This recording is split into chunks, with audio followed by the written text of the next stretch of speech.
चलो बाबा के महावाक्य सुनते हैं। 7 तरीके बाबा के महावाक्य हैं।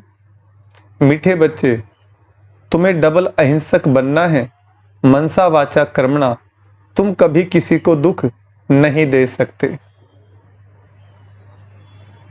मीठे बच्चे, तुम्हें डबल अहिंसक बनना है, मनसा वाचा कर्मणा, तुम कभी किसी को दुख नहीं दे सकते हो। प्रश्न है, कलप कलप जिन बच्चों ने बाप से पूरा वर्षा लिया है, उनकी निशानी क्या होगी? उत्तर, वे पतितों का संग छोड़ बाप से वर्षा लेने के लिए श्रीमत पर चलने लग पड़ेंगे। बाप का जो पहला फरमान है कि गृहस्थ व्यवहार में रहते पवित्र बनो, इस फरमान पर पूरा पूरा चलेंगे। कभी प्रश्न नहीं उठेगा कि आखिर भी दुनिया कैसे चलेगी। उनकी आपस में कभी क्रिमिनल असॉल्ट हो नहीं सकती। वे अपने को शिव बाबा के पोत्रे, ब्रह्मा के पोत्रे, भाई बहन समझकर चलते हैं। गीत है, माता ओ माता तू सबकी भाग्य विधाता। तो परमात्मा ने माताओं बहनों को आगे किया। अभी हम जो है प्रकृति के गर्भ में हैं, धरती को भी माता कहा जाता है, परमात्मा भी माँ है। तो माँ के अक्षर पे है दुनिया समाप्त हो जाती है। हम सबका जन्म माँ से हुआ है, तो परमात्मा ने आकर माताओं को आगे किया है। तो देखो बाबा ने क्या बताया, ओम शांति। बच्चों को अब कोई की भी महिमा नहीं करनी है, भक्त महिमा करते हैं। यह गीत भक्ति मार्ग वालों ने मम्मा की महिमा में गाया है, परंतु बेचारे यह नहीं जानते कि मम्मा ने ऐसी क्या सेवा की है, होकर गई है। उनकी महिमा गाते हैं, परंतु वास्तव में महिमा एक की ही गाई जाती है। वह एक बैठ बच्चों को पढ़ाते हैं और ऐसा बनाते हैं तुम भी उनके बच्चे हो, जो भारत व विश्व की सेवा करते हो। महिमा भारत की करते हो हैं, चित्र भी भारत में ही है।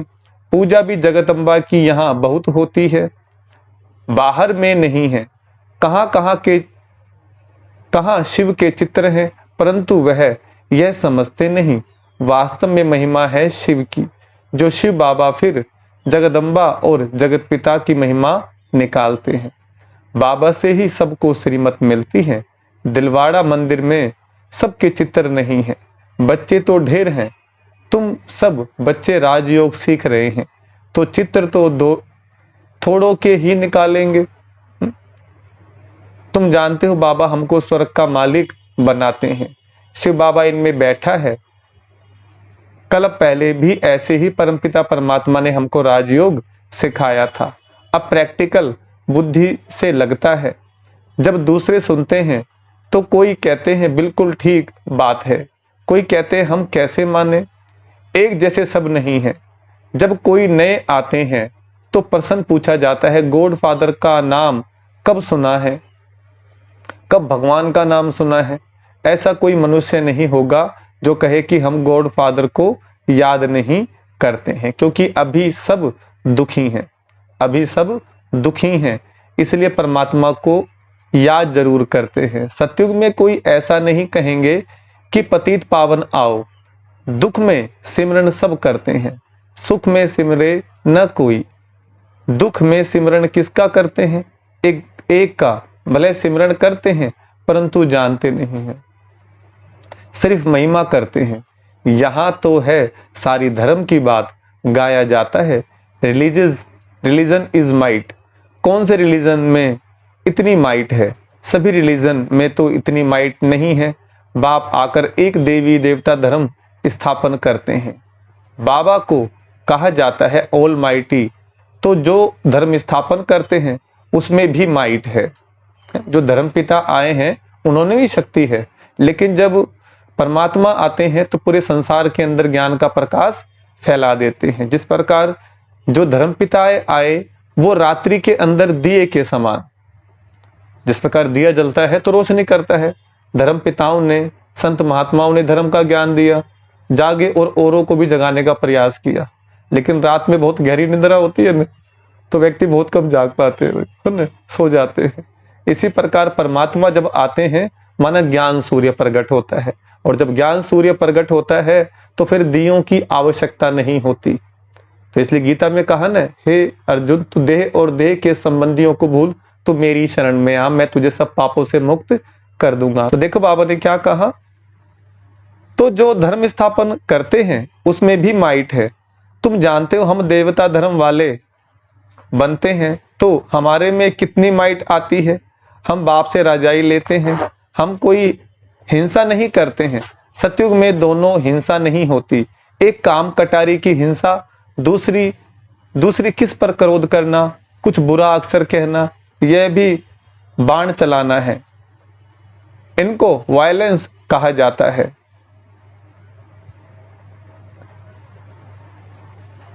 तुम किसको दुख नहीं दे सकते। बाबा कितना अच्छा सिखलाते हैं, सबको सुखी बनाओ।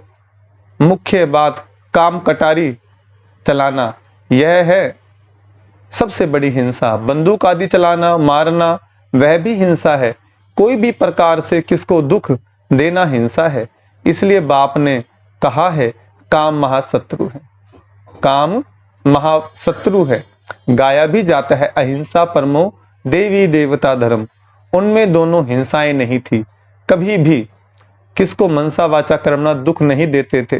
बाप आकर स्वर्ग की स्थापना करते हैं, कल्प पहले की थी अब फिर कर रहे हैं।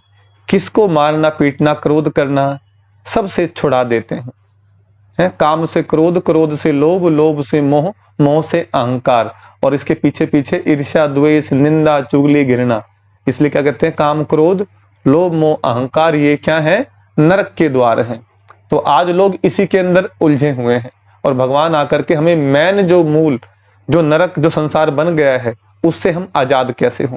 तो भगवान मूल पे काम कर रहे हैं क्योंकि बड़े डॉक्टर हैं। और दुनिया के डॉक्टर क्या है, वो ऊपर ऊपर काम करते हैं, खाली जितना उनकी समझ है वो उतना कार्य करते हैं। इसलिए भगवान का एक नाम क्या है, वैद्यनाथ, डॉक्टरों के भी डॉक्टर। हींग लगे ना फिटकरी रंग भी चोखा हो, तो भगवान ही करते हैं। तो देखो बाबा क्या कहते हैं, किसको मारना पीटना क्रोध करना सबसे छुड़ा देते हैं। मुख्य बात है पवित्रता की, इसलिए राखी बंधन गाया हुआ है। बहनें बैठ भाइयों को राखी बांधती हैं कि काम कटारी नहीं चलाना, परंतु यह मनुष्य यह अर्थ नहीं समझते। तुम हो ब्रह्मा के बच्चे, शिव के पोत्रे, तो तुम भाई बहन हो गए। आपस में कभी क्रिमिनल असॉल्ट नहीं कर सकते, यह है पवित्र बनने की युक्ति। बहन भाई कभी आपस में शादी नहीं करते हैं, तो बाप समझाते हैं कल्प कल्प जिन्होंने वर्षा लिया है वही श्रीमत पर चलते हैं। अधर कुमारी कन्या का मंदिर भी है। ग्रस्त से निकल फिर बाप के बच्चे बने हैं, तो उन्हों को अधर कहा जाता है। जरूर होकर के गए हैं, अब तुम फिर प्रैक्टिकल में हैं। ऐसे मत समझो कि हम पवित्र बनेंगे तो सृष्टि कैसे चलेगी। अब यह तो पतित दुनिया हो गई है, अब चाहिए पावन दुनिया। पतित दुनिया तो चलती ही रहती है, बंद नहीं होती है, तो तुम्हें पतितों का संग छोड़ना पड़े। बाबा आकर विकारी दुनिया की रचना बंद कराते हैं। सतयुग से निर्विकारी दुनिया शुरू होगी। इसलिए श्री कृष्ण के सर पे क्या दिखाया है, मोर पंख दिखाया है। मोर जो होता है पवित्रता की निशानी है। इसलिए जो है क्या दिखाया, 16,108 रानी दिखाई श्री कृष्ण की।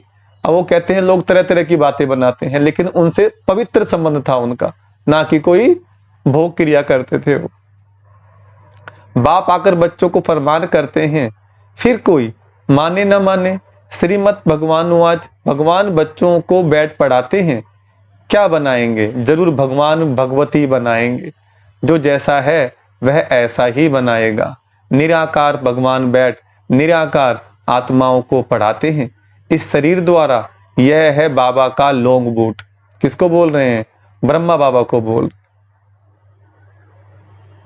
बाबा को तो शरीर तो चाहिए ना, उनकी शरीर रूपी जूती पुरानी हो गई है, इसलिए बूढ़ा ब्राह्मण बनके कंचन महल कियो। तो ब्रह्मा बाबा बुजुर्ग सतयुग में कौन थे, वो नारायण थे। त्रेता में कौन थे, राम थे। तो बाबा ने आकर के उनके माध्यम से सारा ज्ञान हम बच्चों को समझाया है।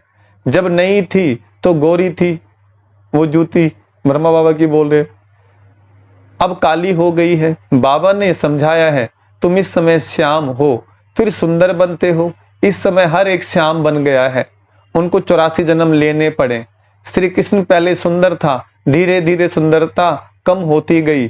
श्री कृष्ण का चित्र भी है, नरक को लात मार रहे हैं। तो खाली एक श्री कृष्ण की बात नहीं, जिस प्रकार श्री कृष्ण जी ने कालिया नाग को हराया, कहते हैं काली देह में कालिया नाग, इसी प्रकार हमारा शरीर क्या है, ये काली देह, पतित शरीर, और इसमें बैठा है कालिया नाग। वो कालिया नाग क्या है, काम, क्रोध, लोभ, मोह और अहंकार। अब हमें इस कालिया नाग को मार करके भगाना है, जिसने कालिया नाग ने चारों तरफ में क्या फैला दिया है, विष फैला दिया, जहर फैला दिया, हमारे भीतर में नफरत भर दी है।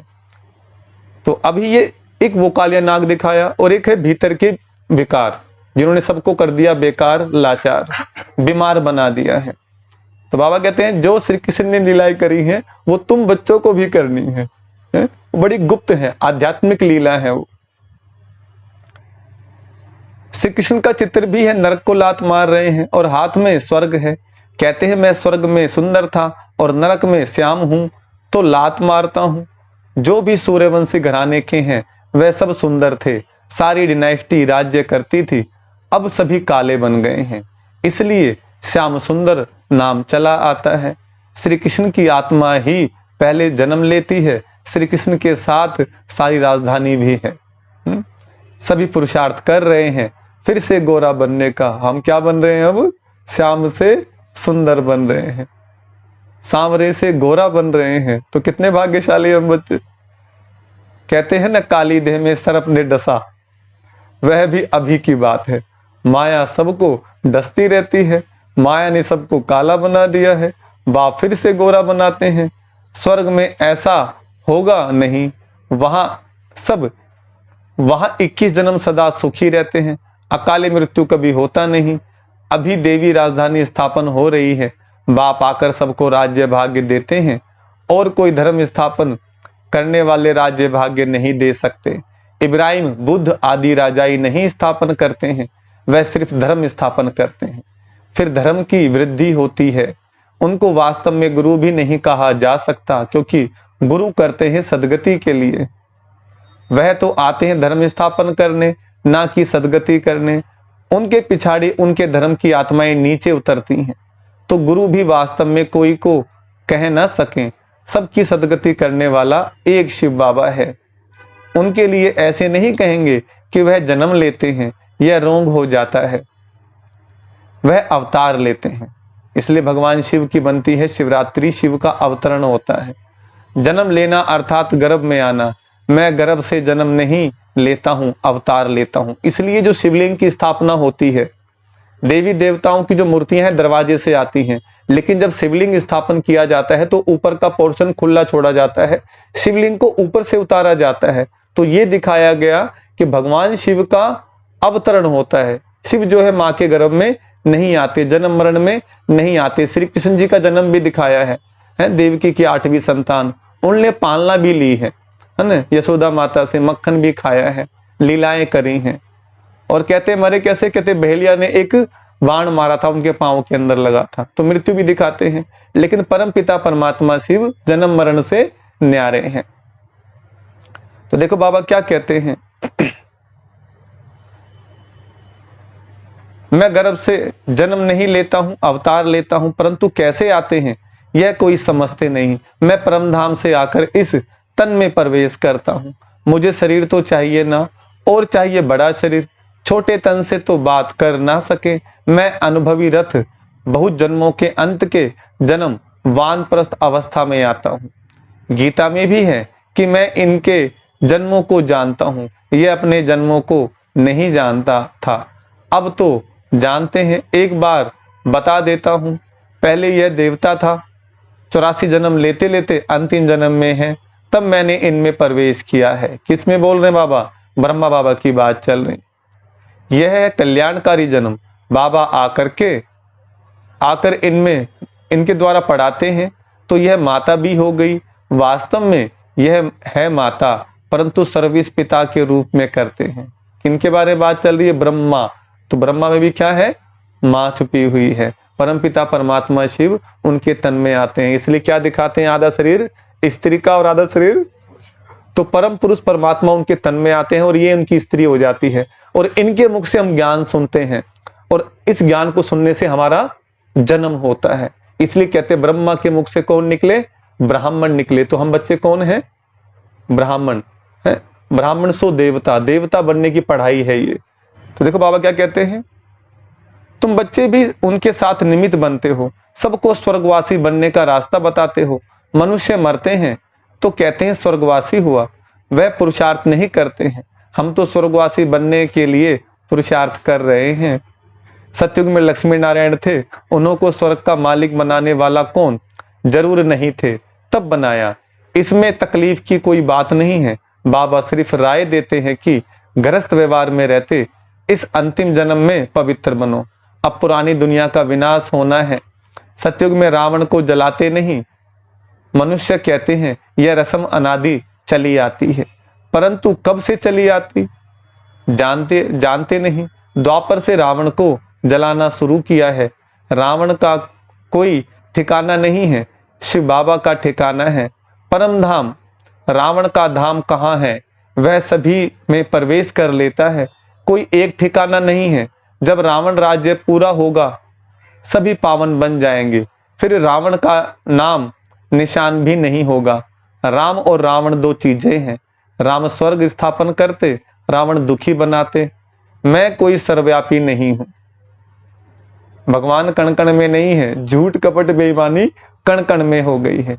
अगर भगवान कण कण में होता तो सब में प्यार होता, सब में सद्भाव होता, सब सुखी आनंदित होते, सबका एक दूसरे पे विश्वास होता। आज मनुष्य मनुष्य का बैरी है। आज इंसान को इंसान से डर है, जानवर से इतना डर नहीं है जितना मनुष्यों से डर है। रावण सर्वव्यापी है, फिर मैं आकर इन भूतों को निकालता हूं। यह भूत ही सभी को दुख देते हैं। इन भूतों पर विजय पहनाकर स्वर्ग का मालिक बनाता हूं।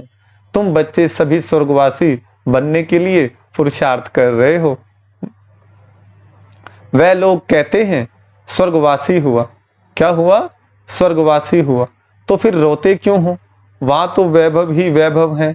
मनुष्यों को स्वर्ग ही याद पड़ता है, परंतु पुनर्जन्म फिर भी नरक में ही लेते हैं।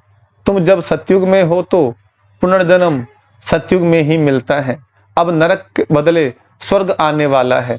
दुख की दुनिया बदल सुख की दुनिया आने वाली है। अब सर्व का सदगति दाता आया है, सबको सुखी करने के लिए। अच्छा, मीठे मीठे सिखलदे बच्चों प्रति माता पिता बाप दादा का याद प्यार गुड मॉर्निंग। रूहानी बाप की रूहानी बच्चों को नमस्ते। हम रूहानी बच्चों की रूहानी बाप दादा को नमस्ते नमस्ते नमस्ते। देखो धारणा के लिए मुख्य सार है, डबल अहिंसक बन, मन वचन कर्म से किसी को भी दुख नहीं देना है। पवित्रता की सच्ची राखी बांधनी है। दूसरा, पतितों का संग छोड़ एक बाप के फरमान पर ही चलना है। स्वर्ग का मालिक बनने के लिए भूतों पर विजय प्राप्त करनी है। कौन से भूत? काम क्रोध लोभ मोह अहंकार है, ये भूत है। भूतकाल का भूत, जो भूत में बीती हुई बातें हैं भूतकाल में, उनको चिंतन करते रहना, ये भूत है। तो भूतकाल क्या कर रहा है? परेशान कर रहा है। अभी हमें प्रेजेंट में रहना है। वरदान, हर कर्म का बोझ बाप पर छोड़ स्वयं ट्रस्टी बन रहने वाले डबल लाइट फरिश्ता भव। हर कर्म का बोझ बाप पर छोड़ स्वयं ट्रस्टी बन रहने वाले डबल लाइट फरिश्ता स्वरूप भव। वरदान का विस्तार, हिम्मत रखने वाले बच्चों को बाप दादा सदा ही मदद करते हैं। बच्चे श्रेष्ठ संकल्प करते और बाप हाजिर हो जाते। सिर्फ बाप के ऊपर सारा कार्य छोड़ दो तो बाप जाने कार्य जाने। खुद अपने ऊपर जवाबदारियों का बोझ नहीं उठाओ। ट्रस्टी बनकर रहो तो सदा हल्के डबल लाइट फरिश्ता बन उड़ते रहेंगे। दिल साफ है तो मुराद हासिल हो जाती है। उमंग उत्साह के पंख, स्लोगन है उमंग उत्साह के पंख साथ हो तो उड़ती कला में उड़ते रहेंगे। कौन से पंख चाहिए? उमंग और उत्साह। ज्ञान और योग, ये दो पंख हैं जो हम सदा उड़ते रहते हैं, उड़ती कला का अनुभव करते रहते हैं। वाणी का सार, मीठे बच्चे तुम्हें डबल अहिंसक बनना है। मनसा वाचा कर्मणा तुम कभी किसी को दुख नहीं दे सकते। प्रश्न है, कलप कलप जिन बच्चों ने बाप से पूरा वर्षा लिया है उनकी निशानी क्या होगी? उत्तर है, वे पतितों का संग छोड़ बाप से वर्षा लेने के लिए श्रीमत पर चलने लग पड़ेंगे। बाप का जो पहला फरमान है कि गृहस्थ व्यवहार में रहते पवित्र बनो, इस फरमान पर पूरा पूरा चलेंगे। कभी प्रश्न नहीं उठेगा कि आखिर भी दुनिया कैसे चलेगी। उनकी आपस में कभी क्रिमिनल असॉल्ट हो नहीं सकती। वे अपने को शिव बाबा के पोत्रे, ब्रह्मा के बच्चे, भाई बहन समझकर चलते हैं। गीत कौन सा था? माता ओ माता तू सबकी भाग्य विधाता। अच्छा, ओम शांति।